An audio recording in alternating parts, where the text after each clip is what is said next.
Өглөөний мэнд манайхаа. За бүгдээрээ сайхан амарсан уу? За хичээл сургууль дээрээ байцгаана уу? За тэгээд хичээл сургууль ажил хөдөлмөр бүгд сайн биз дээ. За хөдөө гадаа явж байгаа хүмүүс сайн биз дээ.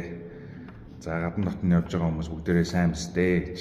За энэ бүцэн өдөр 10 сарын 5-нд те опс дээр хамтдаа мөргөл өргөөд тэгээ араас нь одоо сургалт хийе гэж ярьсан. Тэгээ энэтэй холбоотой хэд хэдэн тодруулах зүйлийг ингээ хэлье гэж бодоод богинохон видео хийе гэж бодлоо. За 10 сарын 5 болохоор бүцэн өдөр байгаа. Тэгээд 11 цагаас бүгдээ опс дээр цуглана. Тэгээд 11 цагаас хамтдаа цуглаад хамтдаа цуглаанаа хийн. Тэгээд цуглаанаа хийсний дараа болох өдөр хоол идээд тэгээд магадгүй 1 цагаас 3 цагийн хооронд сургалт хийе гэж бодож байгаа. Сургалт. За энэ сургалт нь одоо яг ямар учиртай сургалт юм бэ гэхээр бид нар хамтдаа цуглаанаар одоо суралцах тийм одоо сургалт байна. Ялангуяа бид нар сайн мэдээ хэрхэн тараах вэ? Тэгээд дээрэс нь яг бид нар үйлс номын тухай маш их ярьдаг. Үйлс ном дээр явж байгаа тэр анхны чуулганы хэв маяг тэгээд яг бурхны биднээс хүсэж байгаа тэр цуглааны хэлбэр хэв маяг загвар одоо тий хүмүүс сайн мэдээ тараах өөртөө бас ямар сэтгэлээр ингэж бурханд үйлчлэх гэх мэтлэн ингэж маш олон талбар дээр ингэж сурж болох. Тэгээ маш гоё сургалт байгаа. Тэгээ би өнгөрсөн 7 сард болохоор Индонез руу яваад сураад ирсэн шүү дээ. Тэгээд энэ сургалтын нэр болохоор DMM гэж нэрлэж байгаа байхгүй. Тэгээ англи үгийнх нь задаргаа болохоор Discipleship Making Movement гэж.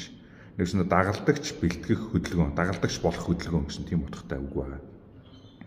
Тэгээ нэгсэндээ яг энэ сургалт нь яг үйлс номын дагуу, үйлс номн дээр одоо хэрхэн сайн мэдээ тараадаг.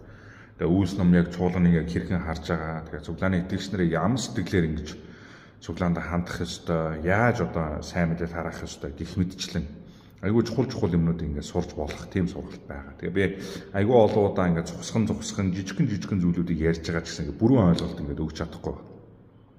Тэгээ тийм учраас ямар ч байсан эх 3-7 хоног ингээд хамтдаа ингээд цуглаанаа суралцах тийм цаг гаргая гэж.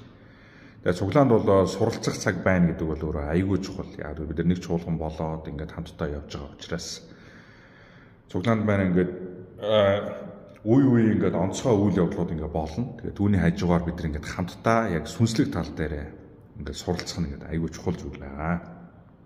За энэ сургалтыг хийж байгаа хоёр шалтгаан байгаа. Миний хувьд юмс бодож байгаа.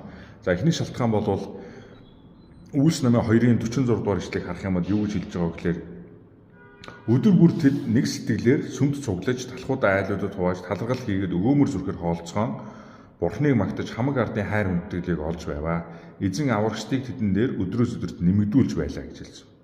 За энэ ишлэлээс харах юм бол өдөр бүр тэд нэг сэтгэлээр гэдэг энэ хэсэг ингээд аюул чухал